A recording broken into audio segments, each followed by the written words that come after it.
Hello welcome back to my channel Rishi Chandu me vlogs. మరొక కొత్త fresh కంటెంట్తో మేము ముందుకు వచ్చాను. ఈరోజు ఈ వ్లాగ్లో కాస్ట్ ఐరన్ కుక్వేర్స్ని ఎలా సీజనింగ్ చేయాలి, అలాగే వీటిలో వంటలు చేసిన తర్వాత వీటిని ఎలా మెయింటైన్ చేయాలి, చాలా ఈజీ టిప్స్ చెప్తాను. ఐరన్ అంటే ఇనుము కదా, ఇనుముకు కూడా తుప్పు పడుతుంది, అంటే రస్ట్ పడుతుంది. ఆ రస్ట్ పట్టకుండా ఉండడానికి కొన్ని టిప్స్ కూడా చెప్తాను. అందుకే వీడియో ఎండ్ వరకు చూడండి, స్కిప్ చేయకండి ప్లీజ్.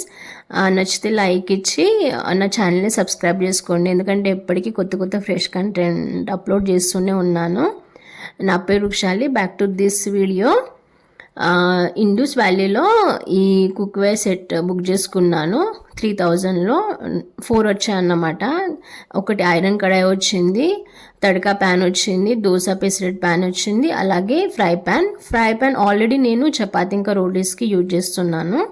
సో చూద్దాము ఈ కాస్ట్ ఐరన్ అంటే ఐరన్ కడాయిస్ని కానీ ఐరన్ కుక్వేర్స్ని ఎలా సీజనింగ్ చేయాలో.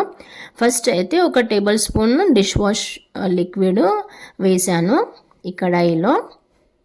మీ కిచెన్లో ఉండే ఏ డిష్ వాష్ లిక్విడ్ అయినా ఓకే. ఒక టేబుల్ స్పూన్ వేసి ఒక స్క్రబ్బర్ తీసుకోవాలి. లైట్ స్క్రబ్బర్, స్టీల్ కానీ హార్డ్ ఉండదు ఆ స్క్రబ్బర్ అనేది.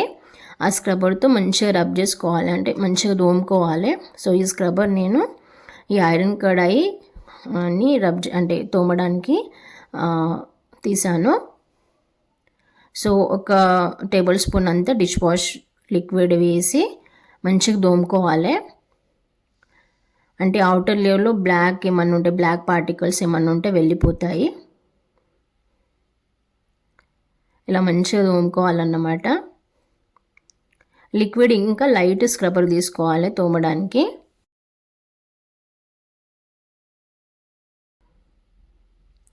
ఐరన్ అంటే ఇనుము కదా, తుప్పు పడతాయి. కానీ ఐరన్ కడాయి కానీ స్టీల్ కుక్వేర్స్లో తినాలని చెప్తున్నారు కదా, అల్యూమినియం అవాయిడ్ చేయండి అని చెప్తున్నారు కదా. సో ఐరన్ కడాయిలో స్టీల్కి అయితే సీజనింగ్ అవసరం ఉండదు. ఐరన్ కడాయిస్కి కానీ ఐరన్ కుక్వేర్స్కి కంపల్సరీ సీజనింగ్ చేయాలి.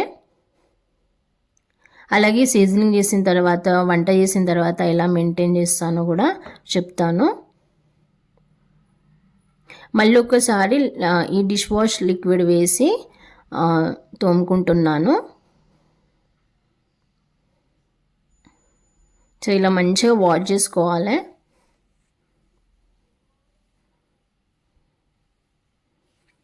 ఎందుకంటే హెల్తీగా తినాలంటే వీటిని కూడా హెల్తీగా కాపాడుకోవాలి. ఇలాంటి కడాయిస్ని కానీ ఐరన్ కుక్వేర్స్, దోశ ప్యాన్ కానీ ఫ్రై ప్యాన్ కానీ ఏవైనా ఐరన్కి సంబంధించినవి.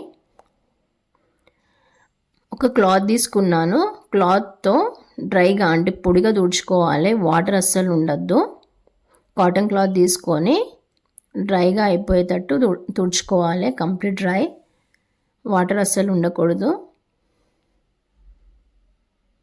కింద కూడా తుడుస్తున్నాను, కొంచెం తడి ఉండే. సో ఒక టేబుల్ స్పూన్ ఆయిల్ వేసి టిష్యూ పేపర్ తీసుకొని ఈ ఆయిల్ని కంప్లీట్గా అప్లై చేసుకోవాలి. కడాయి మొత్తం అప్లై చేసుకోవాలి, ఇన్నర్ అవుటర్ లేయర్ మొత్తము.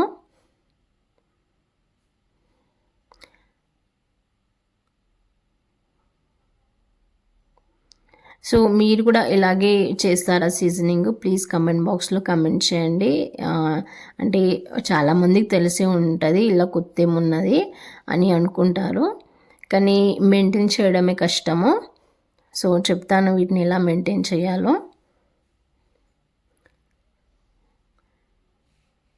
సో పైన కూడా అంటే అవుటర్ లేయర్కి కూడా ఆయిల్ అప్లై చేస్తున్నాను.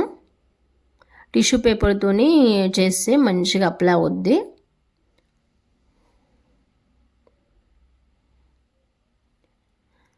సో ఇలా మొత్తం ఆయిల్ అప్లై చేసిన తర్వాత మీడియం ఫ్లేమ్ మీద ఈ ఐరన్ కడాయిని పెట్టేసేయాలి. పొగలు వెళ్ళే వరకు ఈ కడాయిని వేడి చేయాలి. చూడండి పొగలు వెళ్తున్నాయి, అంటే ఆయిల్ స్మోక్ లాగా మారే వరకు ఈ కడాయిని వేడి చేసుకోవాలి. ఆ తర్వాత నేను ఆయిల్ ఎక్కువనే అప్లై చేశాను కాబట్టి ఆయిల్ వేయలేదు. ఇట్లో చిన్నగా కట్ చేసిన ఆనియన్స్ అంటే ఉల్లిగడ్డలు వేసుకోవాలి. ఇవి నల్లగా బ్రౌన్గా కానీ నల్లగా మాడే వరకు ఇలా తిప్పుతూనే ఉండాలి గరిటెని. చూడండి ఇలా కావాలండి. అంటే ఏమైనా బ్లాకిష్ కానీ ఏమన్నా ఉంటే ఈ ఆనియన్స్కి అతికిపోతుంది. సో ఇప్పుడు ఆనియన్స్ అన్నీ తీసేసాను, అవి పడేసేయాలి. చిన్నగా కట్ చేసుకోవాలి, ఆనియన్స్ కట్ చేసి ఫ్రై చేసుకోవాలి నల్లగా అయిపోయే వరకు. ఇప్పుడు కొంచెం ఆయిల్ వేసి మళ్ళీ ఫ్రెష్ టిష్యూ పేపర్తో తుడుచుకుంటున్నాను, అంటే ఆనియన్ స్మెల్ అంతా పోవాలని. సో మన సీజనింగ్ అయినట్టే, ఇంతే అండి, సీజనింగ్ అయింది. ఇప్పుడు నేను ఏం చేస్తా అంటే ఇలా ఆయిల్ అంతా అప్లై చేసిన తర్వాత టిష్యూ పేపర్తో 3 hours పక్కకు పెట్టేస్తాను. కావాలంటే మీరు కంప్లీట్గా ఆయిల్ అప్లై చేసి, అంటే చల్లారిన తర్వాత ఆయిల్ అప్లై చేసి నైట్ అంతా ఈ కడాయిని పక్కకు పెట్టచ్చు. నేను ఒక 3 hours ఏమో పక్కకు పెట్టేశాను, సీజనింగ్ అయిపోయింది. సో ఈ కడాయిని ఒక 3 hours వరకు పక్కకు పెట్టేశాను, లేకుంటే నైట్ అంతా కూడా పెట్టచ్చు. ఆల్రెడీ నేను పప్పు నానబెట్టాను గారెలు చేద్దామని ఈ కడాయిలో. ఎందుకంటే సీజనింగ్ అయిపోయింది. 3 hours తర్వాత వీటిలో నేను గారెలు కూడా చేశాను.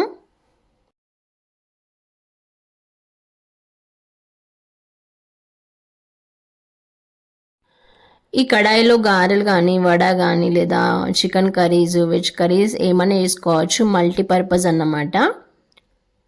సో నేనైతే ఫస్ట్ గారెలే చేశాను. సో ఇవి చేసిన తర్వాత వీటిని ఎలా మెయింటైన్ చేయాలో చెప్తాను. అలాగే మెయింటైన్ చేయకుంటే ఎలా రస్ట్ పట్టుద్దో ఆ వీడియో కూడా షూట్ చేశాను.